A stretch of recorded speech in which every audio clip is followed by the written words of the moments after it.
रहे हैं TND news और मैं हूं आपके साथ श्वेता। तो चलिए रुक करते हैं आज की प्रमुख और बड़ी खबर पर। कांग्रेस और बीजेपी के बाद 2019 के लोकसभा चुनाव में किस पार्टी ने उतारे थे सबसे ज्यादा उम्मीदवार, जानिए तीसरा नंबर किसका।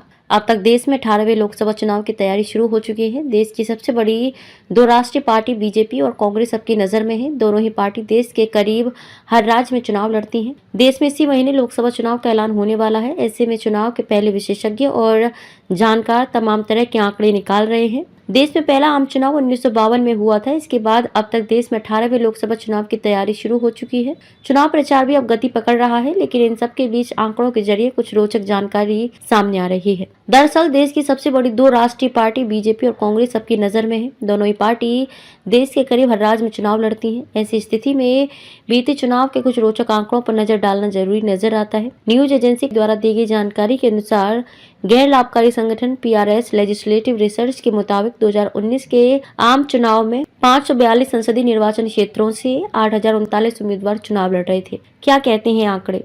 भारतीय जनता पार्टी और कांग्रेस ने क्रमशः 435 और 420 सीट पर चुनाव लड़ा। दोनों राष्ट्रीय पार्टियां 373 सीट पर एक दूसरे के साथ मुकाबले में थी, लेकिन अब सवाल उठता है कि इन दोनों के बाद तीसरी पार्टी कौन है जिसने देश में सबसे ज्यादा सीटों पर उम्मीदवारों के नाम का ऐलान किया था। तो इसका जवाब BSP है। बसपा ने 2019 के चुनाव में तीसरे सबसे ज्यादा उम्मीदवार उतारे थे। आंकड़े बताते हैं कि साल दर साल चुनाव लड़ने वाले कुल उम्मीदवारों की संख्या में भी वृद्धि देखी गई है।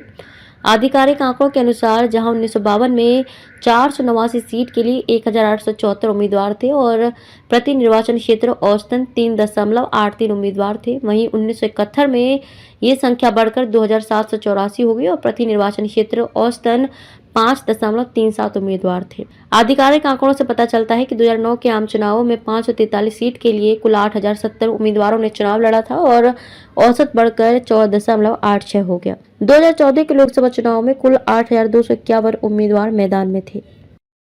खबरों में अब तक के लिए बस इतना ही। फिर होगी आपसे मुलाकात ऐसी किसी बड़ी और खास खबर के साथ। तब तक के लिए नमस्कार और देखते रहिए TND news. Please subscribe my YouTube channel, like करें, शेयर करें, बेल का बटन जरूर दबाएं। धन्यवाद।